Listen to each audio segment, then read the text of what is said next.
Bienvenue, aujourd'hui on se penche sur des perspectives, disons assez tranchées et oui, controversées, concernant l'Afrique, son développement, ses réalisations et même la mentalité au sein des communautés noires.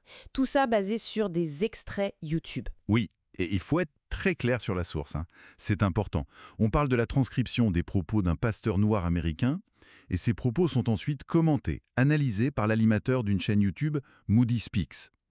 Notre démarche ici, c'est vraiment de présenter fidèlement ces arguments. On ne les cautionne pas, on ne juge pas. Absolument pas, on expose, c'est tout. On expose le contenu tel quel. Voilà. C'est ça. Alors, on va décortiquer un peu tout ça. On va regarder d'abord les critiques sur les réalisations historiques, puis le leadership postcolonial. Et après, il y a cette idée assez particulière de culture de la maintenance, ou plutôt son absence, selon eux. C'est un point central de leur argumentation, effectivement. Alors, allons-y. Premier axe, les réalisations. Le pasteur, d'après ce qu'on lit, affirme assez crûment que, avant la colonisation, les peuples d'Afrique noire, il met l'Égypte à part, précisons-le, n'auraient rien construit de majeur. Pas de bateaux hauturiers, pas de grands monuments, pas d'égouts, pas de bâtiments en pierre sur plusieurs étages.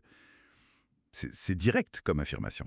Oui. Plutôt radical, oui. Et ce qui est intéressant, c'est comment Moody Speaks, le commentateur, il rebondit là-dessus. Il souligne que même des inventions qu'on attribue parfois à des personnes noires, il cite le feu tricolore, le masque à gaz. Oui, bien, elles ont été développées en Occident, dans un contexte occidental, sous supervision occidentale selon lui. Et la question qu'il pose, enfin que la source pose, c'est pourquoi ce genre de développement n'a pas émergé depuis l'Afrique ? D'accord. Et pour illustrer ça, la source donne des exemples concrets. L'Afrique du Sud, Oui. dont le succès, selon le pasteur, serait dû à la présence blanche. Et il critique durement la période post-Mandela, criminalité, maladie, mauvaise gestion. Et puis il y a le Nigeria, riche en pétrole, mais où une partie de la population manquerait de nourriture, l'électricité serait pas constante, générateurs obligatoires, quoi. Et les infrastructures, les routes, les bâtiments complexes, ça dépendrait d'entrepreneurs étrangers. Voilà, ces exemples sont là pour, du point de vue de la source, montrer un décalage. Un potentiel qui ne serait pas réalisé, en quelque sorte. On en vient alors au deuxième thème, la critique du leadership et de ce qu'ils appellent la mentalité. Le pasteur, il vise le leadership au Nigeria, au Zimbabwe, mais il élargit ça à une mentalité générale, qu'il juge défaillante. Il dit même que l'homme noir ne comprend pas le monde. C'est très fort. Oui, ce sont des mots très durs.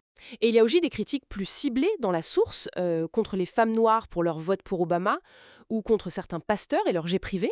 Ah oui, c'est mentionné aussi. Et Moody Speaks, lui, utilise une analogie, assez provocatrice, il faut le dire.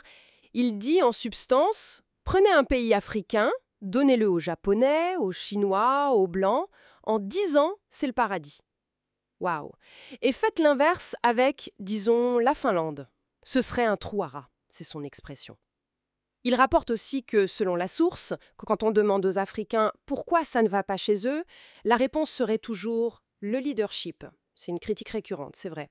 Mais là, la source va plus loin. Elle suggère que le problème n'est pas que le leadership. Ce serait plus profond, lié à la culture même.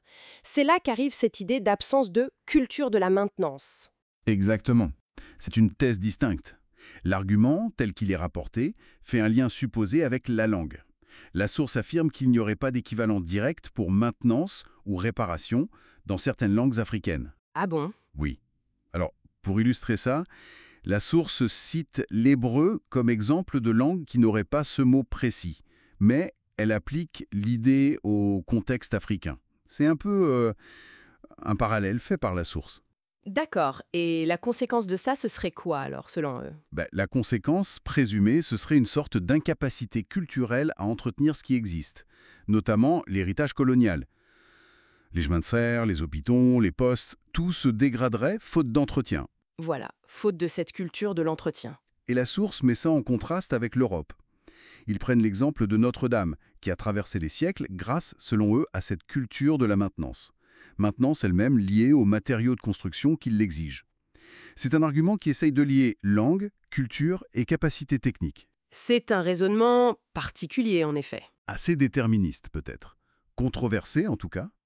Bon, alors si on récapitule les points essentiels de ces extraits, on a une critique interne, très dure, venant d'un pasteur noir américain, relayée et commentée sur YouTube.